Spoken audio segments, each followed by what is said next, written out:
اچھا جی، اب آپ لوگ کہہ رہے ہوں گے کہ یہ ہمیں پنجاب کے ساری انڈسٹریز کی سیر کرا رہے ہیں، پنجاب سے باہر تو لے کے ہی نہیں جا رہے ہیں۔ لے کے جا رہا ہوں جناب، آپ کو جی ٹی روڈ پہ ہی سفر کراتا ہوا نا، میں اب لے جا رہا ہوں گوجرانوالہ سے آگے، بہت فاسٹ فارورڈ کرتے ہوئے، اسلام آباد سے بھی دور، اٹک کا پل پار کرتے ہوئے جناب ہم داخل ہو رہے ہیں کہاں؟ ہم ایک اور بہت خوبصورت شہر، باغوں کا شہر، لاہور کے بعد جس شہر سے مجھے بہت محبت ہے، پشاور جا رہے ہیں جناب۔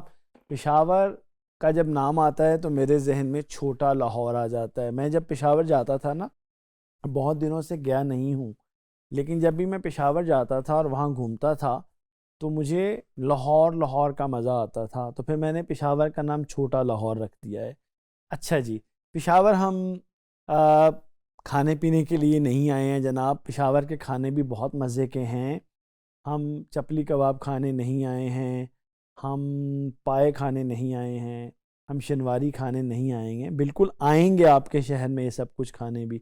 ابھی تو جناب ہم پشاور کا جو فرنیچر کلسٹر ہے اس کے بارے میں کچھ جاننے کے لیے آئے ہیں۔ دیکھیے، پشاور میں بھی بہت سارے انڈسٹریل کلسٹر ہیں، ہمارا بہت مردم شناس بڑا فرٹائل شہر ہے پاکستان کا۔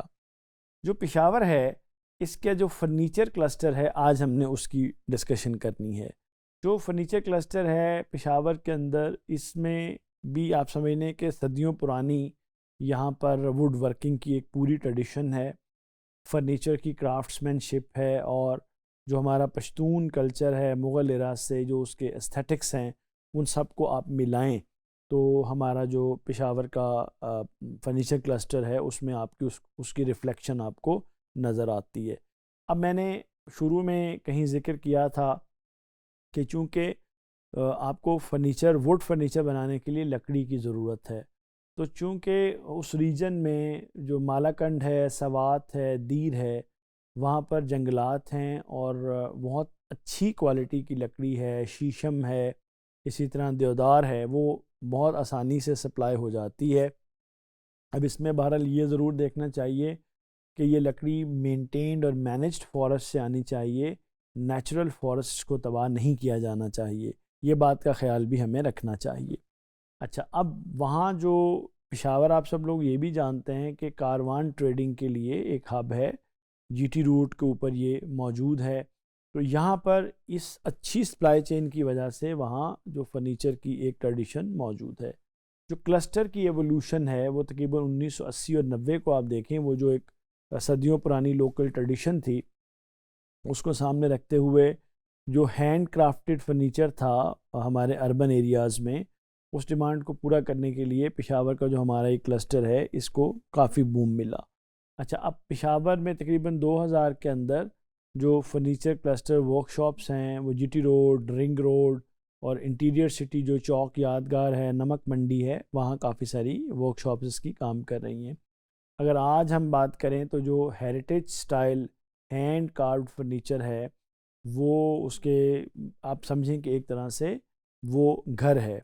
اچھا، اسی طرح سے اگر آپ کلسٹر کے سٹرکچر اور فیچرز کی بات کریں تو 1000 سے زیادہ جو فرنیچر ورک شاپس ہیں اور شو رومز ہیں وہ پشاور میں کام کر رہے ہیں۔ اسی طرح سے ان کو سپورٹ کرنے کے لیے جو آپ کے آرے بنے ہوئے ہیں جن کو آپ سو ملز کہتے ہیں، پالشرز ہیں آپ کے، اسی طرح سے کارورز ہیں اور ٹرانسپورٹرز ہیں، وہ بھی وہاں پر موجود ہیں۔ پھر ہوم بیسڈ ورکرز بہت ہیں، بہت کامن ہیں، جو کہ کارونگ اور اس کی فنشنگ کے لیے کام کر رہے ہیں۔ اسی طرح سے جو ورک فورس ہے وہ تقریباً 20,000 سے 25,000 سے زیادہ، 20 سے 25,000 کے زیادہ جو آرٹیسنز اور لیبررز ہیں جو اس کلسٹر کے ساتھ ایسوسیٹیڈ ہیں۔ اگر ہم پروڈکٹ کیٹیگریز کی بات کریں تو جو ہمارا پشاور کا فرنیچر کلسٹر ہے اس کے اندر آپ کو ہوم فرنیچر مل جاتا ہے، جس میں بیڈز ہیں، چیئر ہیں، ڈائننگ سیٹس ہیں، وارڈروبز ہیں، کپ بورڈز ہیں۔ پھر آپ آفس فرنیچر، اس میں دوسری کیٹیگری ہے جس میں ڈیسکس ہیں، آفس چیئرز ہیں، آپ کی کیبنٹس ہیں، پھر آپ کی ڈیکوریٹو پیسز ہیں۔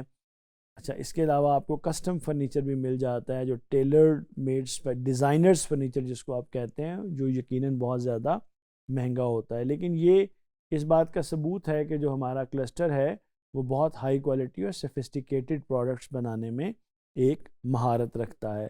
اچھا، اسی طرح سے جو اس کی اکنامک کنٹریبیوشن کو اگر ہم دیکھیں تو جو آپ کا بہت زیادہ ہائی کوالٹی فرنیچر ہے پورے کے پی میں، اسلام آباد، راول پنڈی میں اور ایون لاہور میں بھی، وہ ہمیں پشاور سے سورس ہوتا ہے۔ پھر آپ کے ووڈن بیڈس ہیں ہینڈ کرافٹیڈ، آپ کے ڈائننگ اس میں سیٹس ہیں اور کپ بورڈز ہیں، بہت زیادہ اس میں اسپیشلائزڈ کارونگ ہوتی ہے۔ ایکسپورٹ اس کی لمیٹڈ ہے، لیکن اسمال اسکیل پر ہمارا فرنیچر افغانستان اور مڈل ایسٹ کے UAE، قطر وغیرہ میں یہ پرائیویٹ آرڈرز کے اوپر وہاں پر یہ بھجوایا جاتا ہے، اور یہ زیادہ تر جو ہمارا یہ فرنیچر ایکسپورٹ ہوتا ہے وہ انفارمل چینل سے ہوتا ہے، اور اس میں برانڈنگ وغیرہ جو ہے وہ انوالو نہیں ہے۔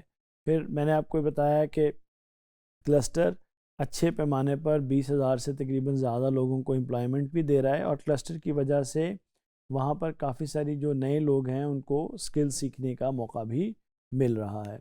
اگر آپ اس کی فیچرز کا ایک دفعہ ہم ریویو کریں تو کرافٹس مین شپ ہے، جو ٹریڈیشنل ووڈ کارونگ ہے، ہینڈ میڈ ڈیٹیلنگ ہے اور پالشنگ ہے۔ اسی طرح ایک انٹیگریٹڈ ویلیو چین کا کانسیپٹ ہے، ٹمبر سے لے کر شو روم تک تمام سٹیپس جو ہیں وہ شہر کے اندر ہی ہو رہے ہیں۔ پھر کسٹم ورک کلچر ہے، کلائنٹس جو ہیں وہ اپنی مرضی کے ڈیزائنز وہاں لے جاتے ہیں اور اپنے فرنیچرز جو ہیں ان کو بنواتے ہیں۔ اسی طرح جو انفارمل سکل ٹرانسمیشن ہے اپرینٹسز کے ذریعے سے یا وہ فیملیز کے ذریعے سے آگے جاتی ہے، بزنسز زیادہ تر فیملی اونڈ ہیں، اور اسی طرح ڈیزائن فیوژن جو ہے اس کا کانسیپٹ کافی سارا وہاں پر ہے۔ اسلامک، مغل اور منیملسٹ جو ہے یہ سارے وہاں پر کام کرتے ہیں۔ تو جو انسٹیٹیوشن اس کو سپورٹ کر رہے ہیں اس میں ٹیپٹا ہے، اسمیڈا ہے، سرحد چیمبر ہے اور trade development authority of Pakistan ہے۔ جو اس کی چیلنجز ہیں اس میں لکڑی کی کامیابی ہے، شارٹیج ہے۔ ظاہر ہے اس کے لیے گورنمنٹ کو چاہیے کہ وہ مینٹینڈ فارسٹ جو ہیں ان کے لیے ان کے اوپر کام کرے۔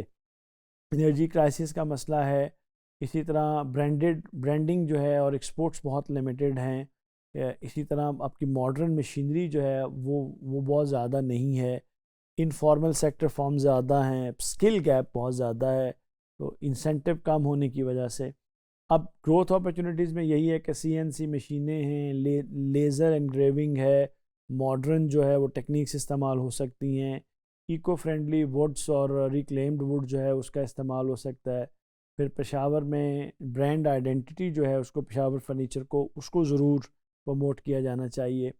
پھر ڈیجیٹل کیٹلاگز ہیں اور ای کامرس اور ایکسپورٹ چینلز کو بڑھانا چاہیے، ووکیشنل ٹریننگ پہ فوکس کرنا چاہیے۔ اسی طرح انٹیریئر ڈیزائنرز اور جو آرکیٹیکٹس ہیں اور ہوٹلز وغیرہ کے حوالے سے اس کے اوپر کافی زیادہ کام کرنے کی ضرورت ہے۔ مجھے امید ہے کہ آپ کو پشاور فرنیچر کلسٹر کے بارے میں کچھ بنیادی معلومات حاصل ہوئی ہوں گی۔ شکریہ۔